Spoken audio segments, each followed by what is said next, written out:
খ্রিস্টানদের কিছু ইমাম কিন্তু আমাদের ঝিনাইদহ জেলাও খ্রিস্টান আছেন, আমি জানি না আপনারা চেনেন কিনা।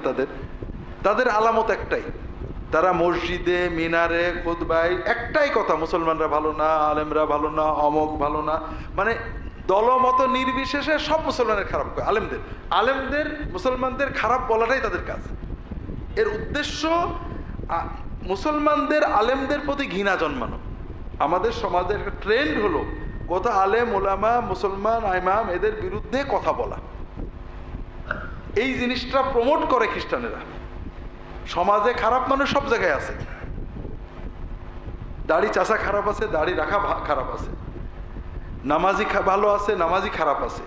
কিন্তু আলেম ওলামা, আপনাদের আগে অনেক বলেছি, আপনারা বলতে পারেন না, যত অন্যায় আকাম আলেমরাই করলো, যত খারাপ আলেমরাই করলো, এই বাংলাদেশের কত কোটি বিলিয়ন ডলার আলেমরা লুট করেছে, আর নন আলেমরা কত কোটি লুট করেছে।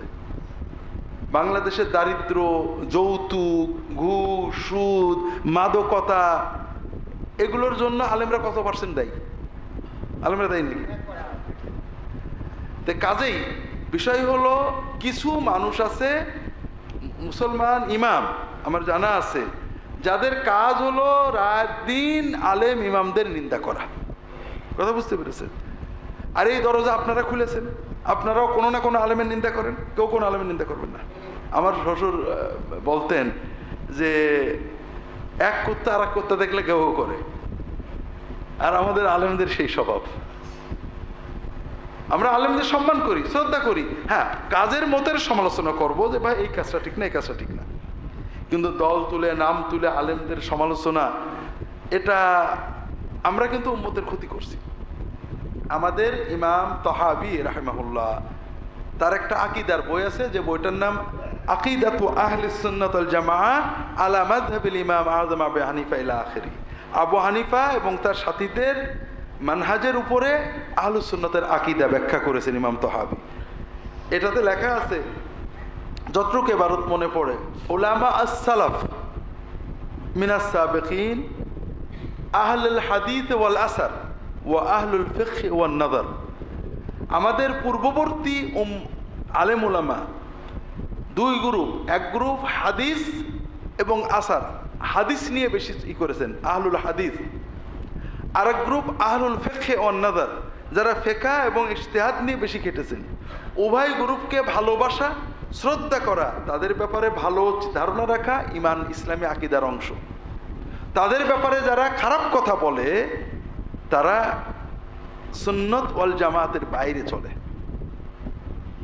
কেন? এটার ব্যাখ্যা করেছেন সৌদি আরবের মন্ত্রী ছিলেন মোহাম্মদ ইবনে আব্দুল ওয়াহাবের বংশের আব্দুল আজিজ আল শেখ, ওনার বই আছে।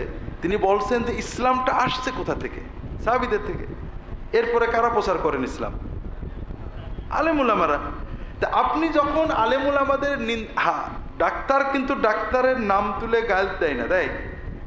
বলে না কিচ্ছু হয়নি, আর একটা ওষুধ দেয়, এইটুকু বলে নাকি ও কিচ্ছু জানে না, লেখাপড়া জানে না, ও ডাক্তারি বিদ্যার দুশ্মন বলে। তা আমরা বলি কেন? আমরা বলতে পারি না এটা ঠিক হয়নি ভাই, উনি ভুল বলেছেন, ফতোয়াটা ঠিক হয়নি, মশলা ঠিক হয়নি। কাজেই চরিত্র হনন, আলেমরা কেউ মাসুম না, ভুলের ঊর্ধ্বে না, নির্ভুল না, নিষ্পাপ না। আমরা তাদের 1 কোটি বার বলতে পারি তারটা ভুল হয়েছে, কিন্তু বলতে পারি না তার চরিত্র হননমূলক, তার তাকওয়ায় আমরা আঘাত দিতে পারি না। সে মুত্তাকি ছিল না, দিনের দুশমন ছিল, কিছু জানতো না, হ্যান করতো না, এগুলো বলতে পারি না। যদি এভাবে আপনি আলেমদের চরিত্র হনন করেন তাহলে পরে উম্মত অসহায় হয়ে পড়ে, কার কাছে যাব? কথা বুঝতে পারছেন না?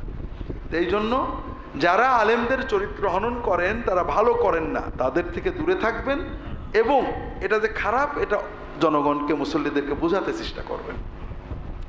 আলেমদের মর্যাদা সমাজে, মনে করেন মানুষের ভিতরে কল্যাণ প্রতিষ্ঠা, কি বলে, মানুষের ভিতরে সম্প্রীতি প্রতিষ্ঠা, মানুষকে ভালো পথে ডাকা, মানুষের ভিতরে দুর্নীতি দমন করা, মানুষের পারিবারিক, আলেমরা কত অবদান রেখেছেন খেয়ে না খেয়ে, এগুলো আপনাদের জানতে হবে। আলেমদের প্রতি শ্রদ্ধাবোধ আমাদের ইমানের অংশ। এখনো মানুষ আলেমদের শ্রদ্ধা করে, আলেমরা ভুলভ্রান্তি করেন, পড়েন না, তারপরও মানুষ তাদের কথা শোনে। এগুলো হলো সমকালীন বিভ্রান্তি।